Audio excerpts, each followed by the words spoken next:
was the fact that this film is really about a woman who was suffering a lot. This woman was in a lot of pain for many, many, many years. We wanted the feeling that nobody really knew what was going to happen ahead of time. Amigos de Cine a Bordo, buenos días, buenas tardes, buenas noches. Bienvenidos a una nueva entrevista aquí en el canal de Pool Films. El día de hoy estamos con David Midell, director de la película Exorcismo, El Ritual, con Al Pacino, Dan Stevens y Ashley Greene. David, so nice to meet you. How are you today? Good, good. How about you? Fine, thank you very much. My first question would be, I wanted to know, you come from two different movies, like two movies that are in genre very different from The Ritual. What did you find luring about this story? And also, I wanted to know if it was a story that came to you or did you went after it? Yeah, a little bit of both. A little bit of both. My producing partner Enrico and I knew that we wanted to do something in a different genre. And from there, I did some research online looking for stories with some type of supernatural or paranormal element, and I found this one, and I was surprised that there had never been sort of a bigger film attempt at this story, because I just thought it was crying out for an adaptation to film. Um, and what really attracted me to this story, it feels like it's obviously a very different genre. It has horror elements in it, but the through line to my previous work and what really got me emotionally invested in this story was the fact that this film is really about a woman who was suffering a lot. This woman was in a lot of pain for many, many, many years. And the film tells the story of this group of people who came together to try to help alleviate her suffering. They happen to be priests and nuns performing an exorcism, but they had to come together and put themselves at great personal risk, uh, you know, personal risk, emotional risk, physical risk, and spiritual risk to try to help alleviate her suffering. So, in that way, the film has a lot of commonality with my previous films in that it deals with questions about how vulnerable people are treated by society. I know, and that theme I also watched it in on your biography Yeah, about your past films. I haven't had the chance to watch them, but I really want to. And well, thank you very much for your answer. of course. Also, it is stated that this case, Emma Schmidt's exorcism case, is the most documented one.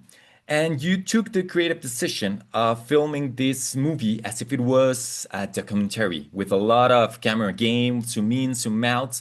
So I wanted to know what was the most difficult part about having so many critical moments shot this way. Yeah, it it was a challenge, but it also helped us a lot. It was it I think that the camera work hopefully gives the audience more of a sense of grounded realism, because we wanted the audience to have a sense that the camera doesn't know what's going to happen before it happens. In a lot of films, a lot of horror films, a lot of exorcism films, the camera is omniscient. The camera knows exactly what's going to happen before it happens, and it can anticipate what's about to happen.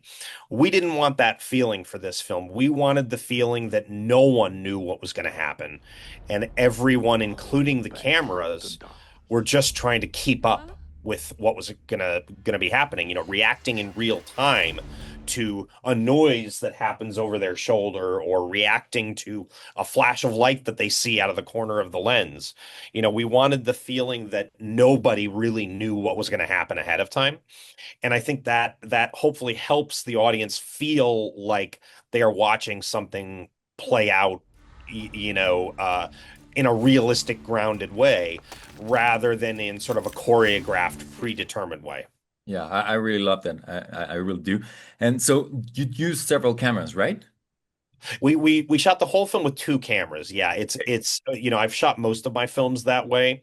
especially when you're using this kind of docudrama style. It works well that way because it allows the actors some flexibility to improvise a little bit and that kind of thing. Yeah, loved it. Totally love it. So, talking about rituals, I wanted to know if you have any ritual with your crew and your cast on the first day of shooting. It's funny because we did the parish priest who worked at the church where we shot. He was very, very generous with his time. He helped us a lot in terms of, understanding, okay, this is how the priest would incense the altar, and this is how the priest would hold the communion, the host. This is how the priest would say this prayer, those kinds of things. He was very, very helpful with stuff like that. But he also came by the set and blessed the set many times throughout the shoot, probably 4 or 5 times throughout our shooting. He would come down to the set, he would say a Okay. prayer, he would sprinkle some holy water, and he would bless the set to kind of help us avoid any type of negative energy. Okay. So that was probably the most important ritual that was performed in and around the set was a blessing from him. And did he achieve the like getting away this negativity and I think so because we really didn't, it was, every film shoot is very, very, very stressful. Every film shoot is difficult. There's challenges, but we made it through the shoot without any huge disasters, great? which on a film set, if you make it through without any huge disasters, you're in great shape. Excellent, excellent. Thank you very much. And well, I only have one final question, which is Sure, one that we make every guest we have on our show. sure. And it goes this way. I wanted to know your recommendation for the best movie to watch on an airplane.